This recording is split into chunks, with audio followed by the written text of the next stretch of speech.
தூத்துக்குடி மாவட்டம் திருச்செந்தூரில் கடலில் சீற்றம் அதிகமாக இருந்ததால் பாதுகாப்பாக நீராட கோயில் நிர்வாகம் சார்பில் ஒலிபெருக்கி மூலம் பக்தர்களுக்கு அறிவுறுத்தப்பட்டது. கடல் சீற்றத்தின் விளைவாக கடல் அரிப்பு ஏற்பட்டுள்ளதால் தகரம் மற்றும் தடுப்புகளை வைத்து அப்பகுதி அடைக்கப்பட்டுள்ளது. கடல் அரிப்பு ஏற்பட்டுள்ள இடத்தில் கற்கள் அதிகமாக இருப்பதால் அங்கு பக்தர்கள் குளிக்க வேண்டாம் என்று அறிவுறுத்தப்பட்டுள்ளது.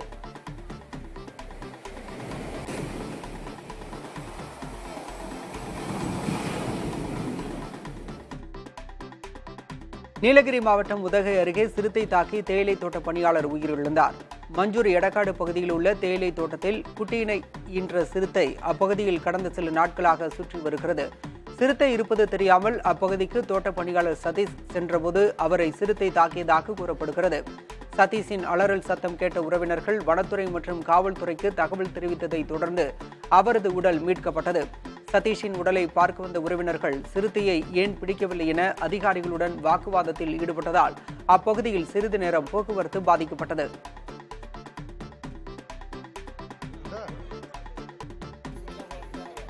பொங்கல் பண்டிகையை முன்னிட்டு சேலம் மாவட்டம் ஓமலூர் மற்றும் காருவள்ளி சந்தையில் 2 கோடி ரூபாய்க்கு ஆடுகள் விற்பனையாகின. வாரந்தோறும் சனிக்கிழமை நடைபெறும் ஆட்டுச் சந்தைக்கு உள்ளூர் மட்டுமின்றி வெளியூரைச் சேர்ந்த வியாபாரிகளும் குவிந்தனர். வெள்ளாடு செம்மறியாடுகளை வியாபாரிகள் போட்டி போட்டு வாங்கியதால் 2 சந்தைகளிலும் விற்பனை களை கட்டியது.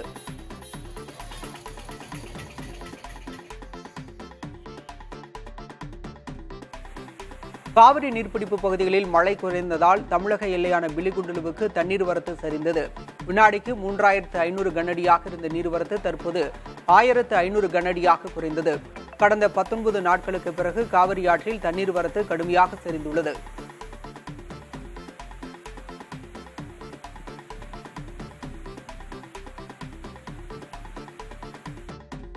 லால்குடி அருகே நெடுஞ்சலக்குடி ஊராட்சியை திருச்சி மாநகராட்சியுடன் இணைப்பதற்கு எதிர்ப்பு தெரிவித்து கிராம மக்கள் திருச்சி சிதம்பரம் சாலையில் மறியலில் ஈடுபட்டனர். ஊராட்சியை நகராட்சியுடன் இணைத்தால் தொகுப்பு வீடுகள் மற்றும் அரசு மானியங்கள் கிடைப்பதில் சிக்கல் ஏற்படும் என்றும் 100 நாள் வேலை திட்டம் கிடைக்காத நிலை ஏற்படும் எனவும் தெரிவித்து போராட்டம் நடைபெற்றது. பின்னர் லால்குடி வருவாய் வட்டாட்சியர் முருகன் மற்றும் காவல்துறையினர் பொதுமக்களுடன் பேச்சுவார்த்தை நடத்தி கோரிக்கைகளை மனுவாக அளிக்குமாறு தெரிவித்ததை தொடர்ந்து போராட்டம் விலக்கிக் கொள்ளப்பட்டது.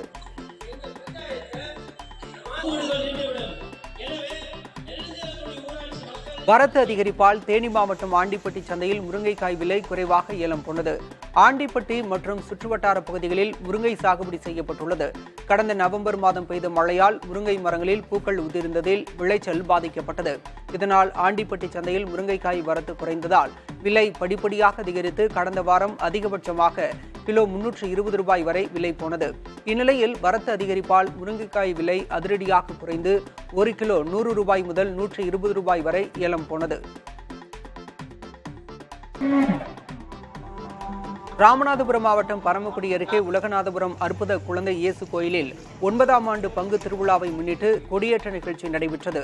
பரமக்குடி வட்டார அதிபர் இருதயராஜ் தலைமை வகித்து கொடியேற்றி வைத்தார். பின்னர் ஏராளமான கிறிஸ்தவர்கள் குழந்தை இயேசுவை பல்லக்கில் சுமந்து ஊர்வலமாக கோவிலை சுற்றி வந்தனர். அதன் பிறகு கோவிலில் சிறப்பு திருப்பலி நடைபெற்றது. சென்னை நுங்கம்பாக்கத்தில் தொழிலதிபர் வீட்டில் 150 சவரன் தங்க நகைகள் மற்றும் 20 லட்சம் ரூபாயை கொள்ளையடித்து சென்ற நபர்களை காவல்துறையினர் தேடி வருகின்றனர். நுங்கம்பாக்கம் லேக் வியூ 5வது தெருவில் வசித்து வரும் தொழிலதிபரான அபுபக்கர் உறவினர் இல்ல நிகழ்ச்சியில் கலந்து கொள்வதற்காக குடும்பத்துடன் வெளியூர் சென்றுள்ளார். அப்போது அடையாளம் தெரியாத நபர்கள் வீட்டின் கதவை உடைத்து உள்ளே புகுந்து தங்க நகைகள் மற்றும் பணத்தை கொள்ளையடித்து சென்று விட்டனர்.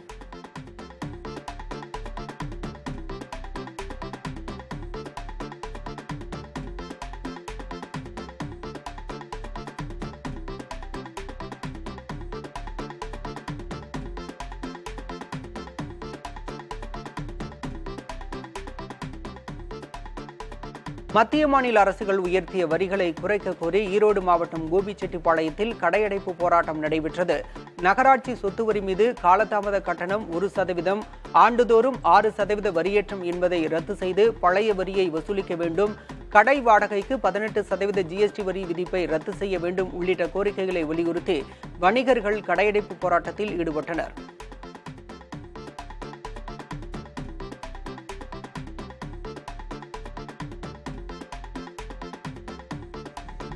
புதுக்கோட்டையில் பள்ளி கல்வித்துறை சார்பில் மாணவ மாணவிகளுக்கான மிதிவண்டி போட்டி நடைபெற்றது.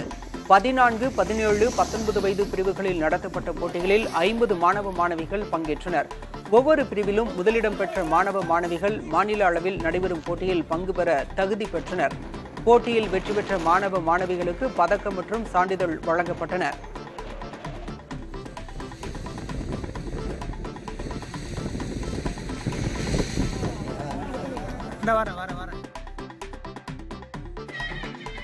திருச்சி மாவட்டம் மண்ணச்சநல்லூரில் உள்ள பகவதி அம்மன் கோயிலில் அம்மனுக்கு 50 லட்சம் ரூபாய் மதிப்பிலான பணத்தாள்கள் தங்க நாணயங்களால் தனலட்சுமி அலங்காரம் செய்யப்பட்டுள்ளது. இக்கோயிலில் நடைபெறும் ஆண்டு திருவிழாவின் ஒரு பகுதியாக 10 ரூபாய் முதல் 500 ரூபாய் வரையிலான பணத்தாள்கள் பகவதி அம்மனுக்கு தனலட்சுமி அலங்காரம் செய்யப்பட்டது. இந்த அலங்காரத்தில் அம்மனை தரிசித்தால் செல்வ வளம் பெருகும் என பக்தர்கள் நம்பிக்கை தெரிவிக்கின்றனர்.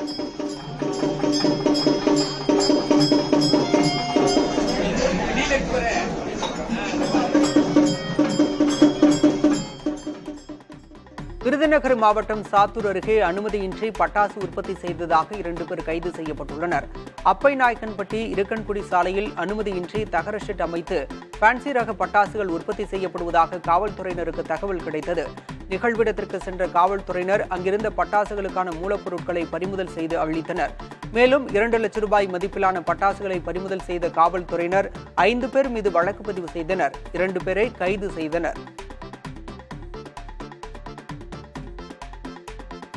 சேலம் மாவட்டம் ஆத்தூர் அருகே மதுபோதையில் பெரியப்பாவை வெட்டிக் கொன்ற இளைஞரை காவல்துறையினர் கைது செய்தனர். புத்திரக்கவுண்டன் பாளையத்தைச் சேர்ந்த செல்வராஜ் கடந்த 3 ஆண்டுகளாக மனநலம் பாதிக்கப்பட்டு அதற்கு சிகிச்சை பெற்று வந்துள்ளார். இந்நிலையில் மது பழக்கமும் உள்ள செல்வராஜ் தனது பெரியப்பா பெரியசாமியிடம் மது அருந்த காசு கேட்டு வாக்குவாதம் செய்துள்ளார். ஒரு கட்டத்தில் வீட்டிலிருந்த கத்தியால் பெரியசாமியை செல்வராஜ் வெட்டி கொலை செய்துள்ளார். தகவலின் பேரில் நிகழ்விடத்திற்கு சென்ற காவல்துறையினர் செல்வராஜை கைது செய்தனர்.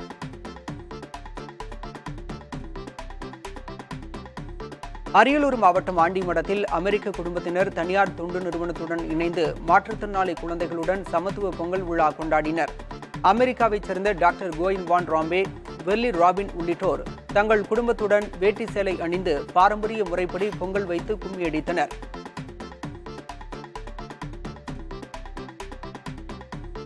செங்கரும்புடன் கூடிய பொங்கல் பானையில் பொங்கலிட்டு சூரியனுக்கு படைத்து வழிபாடு செய்வதை நேரில் பார்வையிட்டு கேட்டறிந்தனர். தமிழர்களின் பாரம்பரிய உடையான வேட்டி சேலையை விரும்பி அணிந்து பொங்கல் பண்டிகையை கொண்டாடியதாகவும் இது மிகவும் பிடித்திருந்ததாகவும் அமெரிக்க குடும்பத்தினர் தெரிவித்தனர்.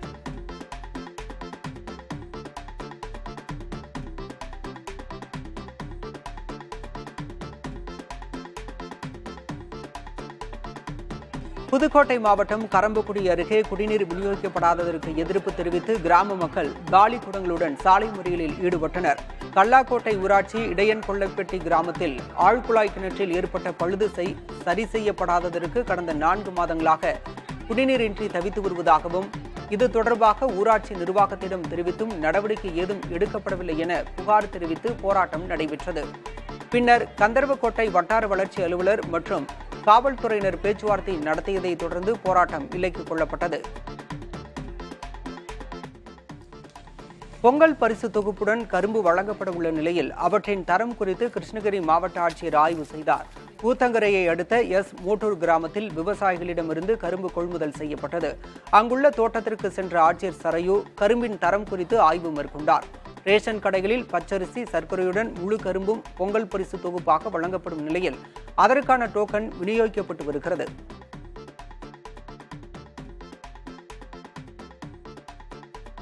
திருவண்ணாமலை தீபத் திருவிழா நிறைவடைந்ததையொட்டி 2668 அடி உயரம் கொண்ட மகாதீப மலையின் மீது உள்ள அண்ணாமலையார் பாதத்தில் புனித நீர் ஊற்றி சிறப்பு அபிஷேகங்களுடன் பிராயச்சித்த பூஜை நடைபெற்றது. மகாதீபம் ஏற்றுவதற்காக புனிதமான மலை மீது கோயில் ஊழியர்கள், பக்தர்கள் என பலரும் மலை மீது ஏறி வழிபடுவதால் அதற்கான பிராயச்சித்தமாக மலை உச்சியில் சிவலிங்க வடிவம் செய்து அதற்கு நகரி வாத்தியம் முழங்க சிறப்பு பூஜைகளும் நடத்தப்பட்டன. இதையடுத்து மகாதீபம் ஏற்றப்பட்ட கொப்பரைக்கு சிறப்பு அபிஷேக ஆராதனைகள் நடைபெற்றன. இதிலிருந்து எடுக்கப்படும் தீப மையமானது பல்வேறு மூலிகைகள் சேர்த்து பிரசாதமாக உருவாக்கப்படும். பின்னர் ஆருத்ரா தரிசனத்தன்று நடராஜருக்கு சாத்தப்பட்டு பக்தர்களுக்காக பிரசாதமாக வழங்கப்பட உள்ளது.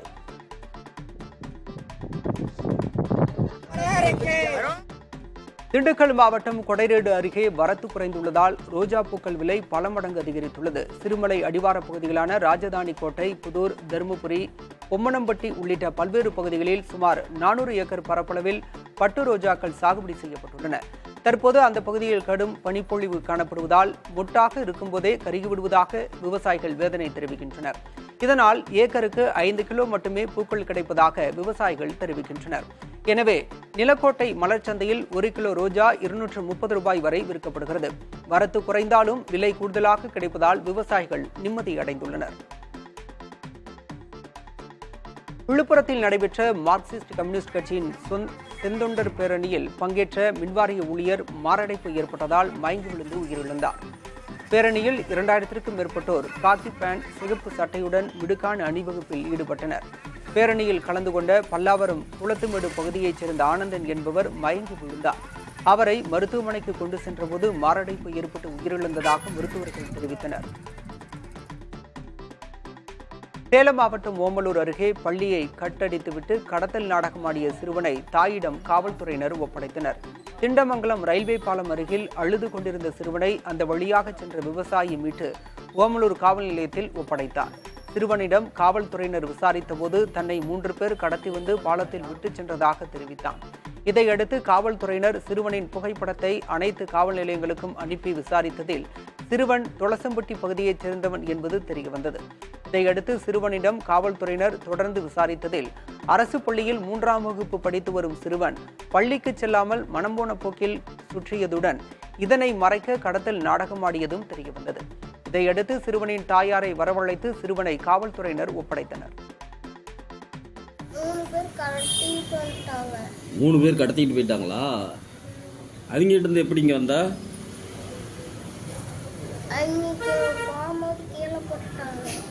கீழே போட்டுட்டாங்களா? எந்த தாத்தா? இந்த தாத்தா கூட வந்தியா? இந்த தாத்தா யாரு, உங்க சொந்தக்காரா? டிராவல் மண் விலை உயர்வை கண்டித்து தஞ்சையில் டிப்பர் லாரி உரிமையாளர்கள் வேலைநிறுத்த போராட்டத்தில் ஈடுபட்டனர். குவாரிகளில் கிராவல் மண் ஒரு யூனிட் 1000 ரூபாய்க்கு விற்கப்பட்ட நிலையில் தற்போது 400 ரூபாய் விலை உயர்ந்து ஒரு யூனிட் 1400 ரூபாய்க்கு விற்பனை செய்யப்படுகிறது. இதனால் லாரி உரிமையாளர்கள் உட்பட அனைத்து தரப்பினரும் பாதிக்கப்பட்டுள்ளதாக புகார் தெரிவித்து தஞ்சை மாவட்ட டிப்பர் லாரி உரிமையாளர் சங்கத்தினர் லாரிகளை இயக்காமல் வேலைநிறுத்த போராட்டத்தில் ஈடுபட்டனர். உயர்த்தப்பட்ட கிராவல் மண் விலையை குறைக்கும் வரை போராட்டம் நீடிக்கும் என டிப்பர் லாரி உரிமையாளர்கள் தெரிவித்தனர்.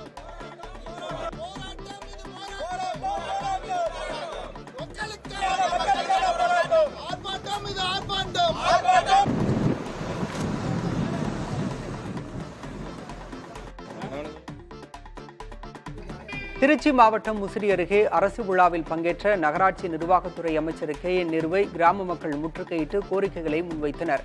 ஐயம்பாளையத்தில் புதிதாக கட்டப்பட்ட ஊராட்சி செயலக கட்டடத்தை அவர் திறந்து வைத்தார். நிகழ்ச்சி முடிந்த பிறகு புறப்பட்ட அமைச்சர் KN நேருவை சாலப்பட்டி, சேந்தமாங்குடி பகுதிகளைச் சேர்ந்த பெண்கள் வழிமறித்தனர்.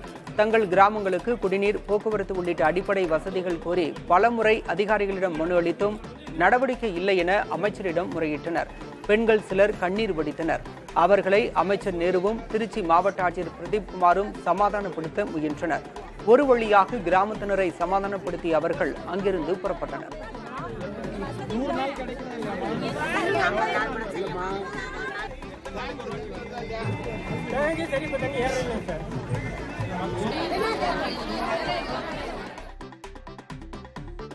அண்ணா பிறந்த காஞ்சிபுரம் மண்ணில் அண்ணாவின் பெயரால் அமைந்துள்ள பேருந்து நிலையம் சுற்றிலும் கழிவுநீரால் சூழப்பட்டு சுகாதார சீர்கேட்டுடன் காட்சியளிக்கும் அவல நிலைக்கு தள்ளப்பட்டுள்ளது. காஞ்சிபுரம் நகரின் மையப்பகுதியில் அமைந்துள்ள பேரறிஞர் அண்ணா நினைவு பேருந்து நிலையத்தில் நாள்தோறும் பல்லாயிரக்கணக்கான மக்களுடன் நூற்றுக்கணக்கான பேருந்துகள் வந்து செல்கின்றன. இந்த பேருந்து நிலையம் முழுவதும் கழிவுநீர் முறையாக வெளியேறாமல் வழிந்தோடி சுற்றிலும் தேங்கி கிடக்கிறது. அந்த கழிவு நீரிலேயே பயணிகளும் நடந்து சென்று பேருந்து ஏறும் அவல நிலை நீடிக்கிறது. இதனால் நோய் தொற்று ஏற்படும் அபாயம் இருந்தும் கூட காஞ்சிபுரம் மாநகராட்சி நிர்வாகம் எந்தவித நடவடிக்கையும் எடுக்காமல் அலட்சிய போக்குடன் செயல்பட்டு வருவதாக பயணிகள் குற்றம் சாட்டியுள்ளனர்.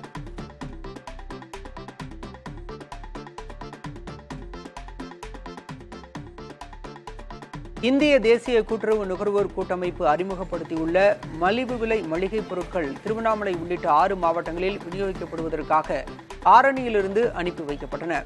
மலிவு விலையில் உயர்தர தானியங்கள் உள்ளிட்ட உணவுப் பொருட்களை வழங்கும் நோக்கில் தேசிய கூட்டுறவு நுகர்வோர் கூட்டமைப்பு செயல்படுகிறது.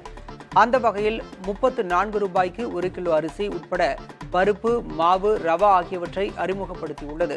இவற்றை திருவண்ணாமலை, ராணிப்பேட்டை, வேலூர், திருப்பத்தூர், விழுப்புரம், காஞ்சிபுரம் ஆகிய 6 மாவட்டங்களில் விநியோகிப்பதற்காக ஆரணியில் உள்ள வளாகத்திலிருந்து 15 வாகனங்கள் புறப்பட்டன.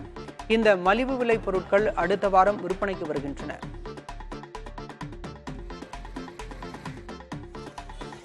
கள்ளக்குறிச்சி மாவட்டம் திருக்கோவிலூரில் முறையாக குடிநீர் வழங்கவில்லை என கூறி பொதுமக்கள் சாலை மறியலில் ஈடுபட்டனர்.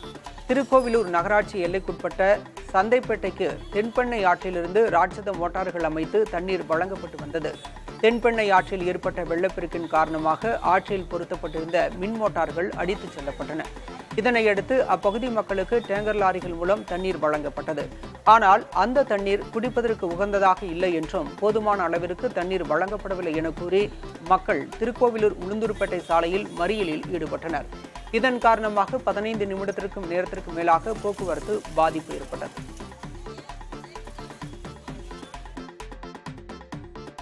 விருதுநகரில் தனியார் தங்கும் விடுதியில் தங்கிவிட்டு வாடகை தராமல் மிரட்டிய போலி சுங்கத்துறை அதிகாரியை காவல்துறையினர் கைது செய்தனர். அரசு மருத்துவக் கல்லூரி ராமமூர்த்தி சாலையில் உள்ள தனியார் தங்கும் விடுதியில் கோயம்புத்தூர் சின்ன தடாகம் பகுதியைச் சேர்ந்த ராமு என்பவர் சுங்கத்துறை அதிகாரி என கூறி அறை எடுத்து 1 வாரம் தங்கியுள்ளார். விடுதியில் வரவேற்பாளராக உள்ள அனீஸ்கனி வாடகை கேட்டபோது அவருக்கு ராமு கொலை மிரட்டல் விடுத்துள்ளார். இதுகுறித்த புகாரின் பேரில் விருதுநகர் கிழக்கு காவல்துறையினர் விசாரணை மேற்கொண்டதில் ராமு போலியான அடையாள அட்டையை தயாரித்து சுங்கத்துறை அதிகாரி என ஏமாற்றியது தெரியவந்தது.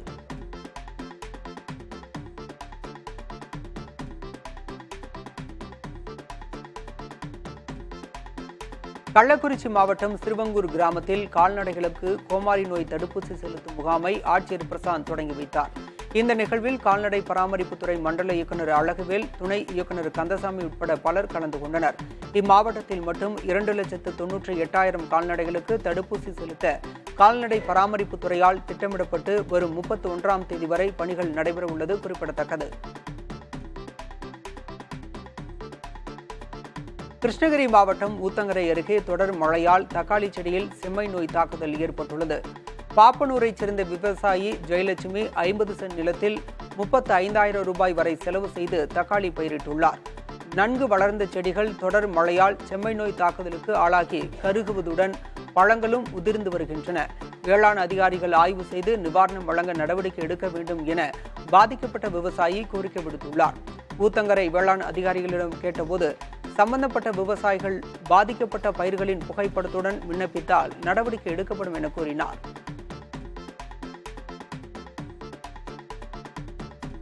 பஞ்சபூத தலங்களில் ஆகாய தலமாக திகழும் சிதம்பரம் நடராஜர் கோயிலில் மார்கழி ஆருத்ரா தரிசன விழா கொடியேற்றத்துடன் வெகு விமரிசையாக தொடங்கியது. சன்னதிக்கு எதிர்புறத்தில் உள்ள கொடிமரத்தில் பஞ்சமூர்த்திகள் எழுந்தருள உற்சவ ஆச்சாரியார் சிவராஜ தீட்சிதர் கொடியை ஏற்றி விழாவை தொடங்கி வைத்தார். தொடர்ந்து கொடிமரத்திற்கு சிறப்பு அலங்காரம் செய்யப்பட்டு தீபாராதனை காட்டப்பட்டது. இந்த கொடியேற்ற நிகழ்ச்சியில் பல்லாயிரக்கணக்கான பக்தர்கள் பங்கேற்று தரிசனம் செய்தனர். 11 நாட்கள் நடைபெறும் விழாவின் முக்கிய நிகழ்வாக 12ஆம் தேதி தேரோட்டமும் 13ஆம் தேதி மார்கழி ஆருத்ரா தரிசனமும் நடைபெறவுள்ளது.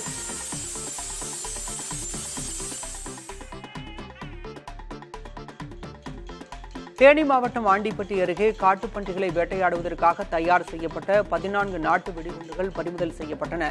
கடமலை குண்டு சார்பு ஆய்வாளர் பிரேம் ஆனந்த் தலைமையிலான தனிப்படை காவல்துறையினர் உப்புத்துறை மலை அடிவாரத்தில் நடத்திய சோதனையில் மச்சகாலை என்பவருக்கு சொந்தமான ஆட்டுக்கடையிலிருந்து இந்த நாட்டு வெடிகுண்டுகள் பறிமுதல் செய்யப்பட்டன. தப்பி ஓடிய மச்சகாலையை தேடும் பணிகள் நடைபெற்று வருகின்றன. பெங்களூரிலிருந்து காரில் கடத்தி வரப்பட்ட 500 கிலோ குட்காவை ஓமலூர் காவல்துறையினர் சுமார் 2 கிலோமீட்டர் தூரத்திற்கு விரட்டி சென்று மடக்கி பிடித்தனர்.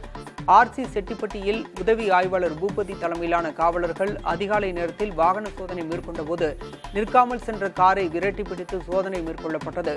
ஓட்டுநர் தப்பி ஓடிய நிலையில் 66 மூட்டைகளில் சுமார் 5 லட்சம் மதிப்பிலான புகையிலைப் பொருட்கள் பறிமுதல் செய்யப்பட்டன. இணைய வழியில் பட்டா பிரதி எடுப்பதற்கு செல்போன் எண் கொடுத்தாலும் அதற்கான ஓடிபி தகவல் கிடைப்பதில்லை என பொதுமக்கள் புகார் தெரிவித்துள்ளனர்.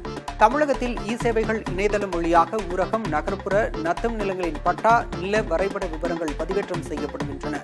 இதில் நிலத்தின் அடிப்படை தகவல்களை உள்ளீடு செய்யும் போது அவர்களின் செல்போன் எண்ணையும் தெரிவிக்க வேண்டும் என கட்டுப்பாடு சில மாதங்களுக்கு முன்பு அறிமுகப்படுத்தப்பட்டது.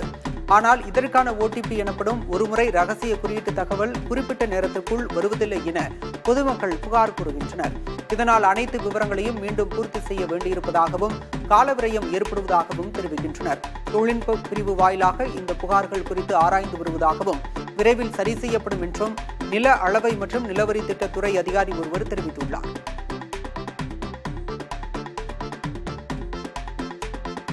கோவையில் எரிவாயு டேங்கர் லாரி கவிழ்ந்த விபத்தை தொடர்ந்து அந்த லாரியின் ஓட்டுநர் கைது செய்யப்பட்டுள்ளார். கொச்சியிலிருந்து 18 மெட்ரிக் டன் சமையல் எரிவாயுவை ஏற்றிக்கொண்டு டேங்கர் லாரி கோவை உப்புலிப்பாளையம் மேம்பால ரவுண்டாமில் திரும்பிய போது திடீரென கவிழ்ந்ததால் அதிலிருந்த வாயு கசித்தது.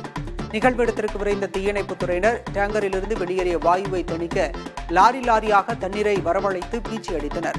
முன்னெச்சரிக்கையாக விபத்து நேரிட்ட 500 மீட்டர் தொலைவுக்குள் இருந்த 37 பணிகளுக்கு விடுமுறை அறிவிக்கப்பட்டது.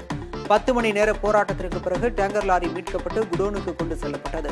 அதைத் தொடர்ந்து டேங்கர் லாரி ஓட்டுநர் ராதாகிருஷ்ணன் மீது 6 பிரிவுகளின் கீழ் வழக்கு பதிவு செய்த காவல்துறையினர் அவரை கைது செய்து சிறையில் அடைத்தனர்.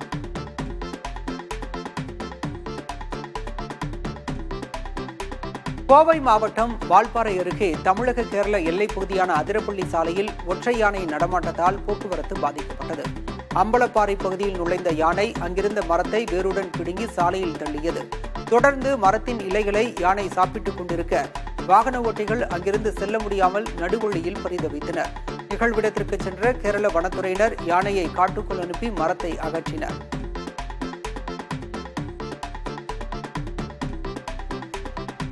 திருச்சி மாவட்டம் பல்லடம் அருகே 13 வயது சிறுமிக்கு பாலியல் தொல்லை அளித்த வழக்கில் 3 பேர் கைது செய்யப்பட்டனர். துறையூரைச் சேர்ந்த குமார் என்பவர் வேலம்பட்டியில் டீ மாஸ்டராக வேலை செய்து வந்த நிலையில் அவர் சிறுமிக்கு பாலியல் தொல்லை அளித்ததாக புகார் அளிக்கப்பட்டது. அதே பகுதியைச் சேர்ந்த மகேஷ்குமார் மற்றும் குட்டி ஆகியோர் மீதும் புகார் எழுந்த நிலையில் 3 பேரும் போக்சோ பிரிவுகளின் கீழ் கைது செய்யப்பட்டனர். இந்த வழக்கில் மேலும் சிலரை காவல்துறையினர் தேடி வருகின்றனர்.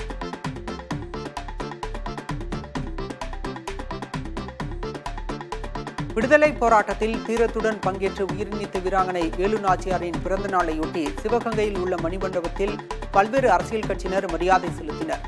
வேலு நாச்சியாரின் வீரத்தையும் தியாகத்தையும் பறைசாற்றும் வகையில் தமிழ்நாடு அரசு அவரது முழு உருவச் சிலையுடன் சிவகங்கையில் மணிமண்டபம் அமைத்துள்ளது. அங்கு நடைபெற்ற வேலு நாச்சியாரின் 295வது பிறந்தநாள் விழாவில் தமிழ்நாடு அரசின் சார்பில் அமைச்சர் பெரிய கருப்பன், ஆட்சியர் ஆஷா அஜித் உள்ளிட்டோர் மாலை அணிவித்து மரியாதை செலுத்தினர். அதிமுக சார்பில் முன்னாள் அமைச்சர் பாஸ்கரன், சிவகங்கை எம்எல்ஏ செந்தில்நாதன் உள்ளிட்டோரும் விடுதலை சிறுத்தைகள், நாம் தமிழர், தமிழக வெற்றிக் கழகம் உள்ளிட்ட கட்சிகளின் சார்பிலும் பல்வேறு அமைப்புகளின் சார்பிலும் வேலு நாச்சியாரின் சிலைக்கு மாலை அணிவிக்கப்பட்டது.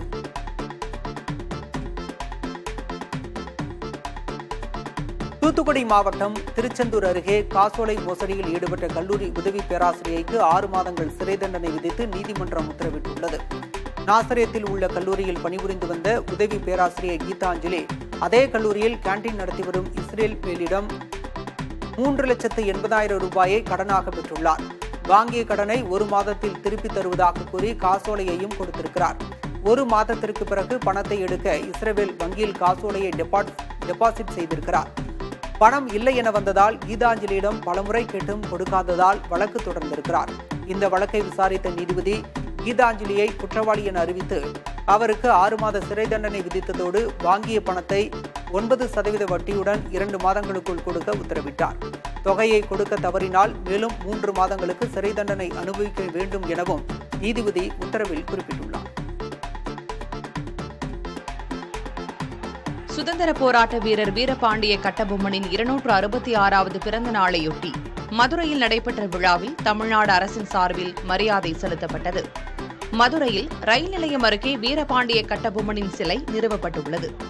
அங்கு அவரது 266வது பிறந்த நாளையொட்டி பிரம்மாண்டமான விழா நடைபெற்றது.